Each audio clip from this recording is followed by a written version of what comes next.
PP 166 के उम्मीदवार सैयद इमरान अलीम शाह ने अजीम न्यूज से बात करते हुए कहा कि NA 133 से ज़हीम हुसैन कादरी साहब आज़ाद हैसियत से इलेक्शन लड़ेंगे और उनके नीचे पीपी 166 से मैं आज़ाद हैसियत से इलेक्शन लड़ूंगा। मजीद उनका कहना था कि पाकिस्तान मुस्लिम लीग नून और पाकिस्तान तहरीक इंसाफ के वर्कर्स भी हमें सपोर्ट करते हैं और इंशाल्लाह 2018 के इलेक्शन में हम भारी अक्सरियत से जीतेंगे। जी जरा बताइएगा कि 2018 के इलेक्शन को किस तरीके से देख रहे हैं, क्योंकि आप आज़ाद हैसियत से अब इलेक्शन लड़ रहे हैं। जी बिस्मिल्लाहिर्रहमानिर्रहीम। जी बिल्कुल हम आज़ाद हैसियत से इलेक्शन लड़ रहे हैं और पूरे पैनल के साथ लड़ रहे हैं और सैयद ज़हीम हुसैन कादरी साहब जो कि हमारे MNA के कैंडिडेट होंगे और मैं उनके नीचे PP 166 से जो सा हूँ MP का कैंडिडेट हूँ। दूसरी साइड से PP 167 से उनका आसिफ रज़ा बेग कैंडिडेट है।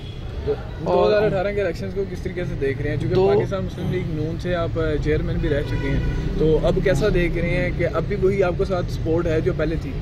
जी बिल्कुल, मुझे मुस्लिम लीग नून की पूरी सपोर्ट है, लेकिन मुस्लिम लीग नून के अलावा PTI के जो लोग हैं वो भी मुझे सपोर्ट कर रहे हैं और बहुत सारे लोग ऐसे हैं जो सियासत में भी नहीं थे लेकिन हम लोगों की शक्लें देख के, हम लोगों को देख के वो लोग भी आ गए हैं हमारी सपोर्ट में। तो अल्हम्दुलिल्लाह इंशाल्लाह बेहतर रिजल्ट होगा, देखें इंशाल्लाह क्या होता है। क्या मैसेज देंगे पाकिस्तान की आवाम को और अपने हल्के की आवाम को? पाकिस्तान की आवाम को तो हम यही मैसेज देंगे कि जी जो बेहतर हो अल्लाह बेहतर, वो जो बेहतर हो उसको वोट दें। अल्लाह ताला हमारे मुल्क का निज़ाम जो है बेहतर बंदे के हाथ में लेके आए जो मुल्क के लिए बेहतर है। बाकी हमारा यही पैगाम है हमारे हल्के के वाले से कि हमें वोट दें, हमें सपोर्ट करें ताकि इंशाल्लाह हम जो से अपने हल्के की तकदीर बदल सकें।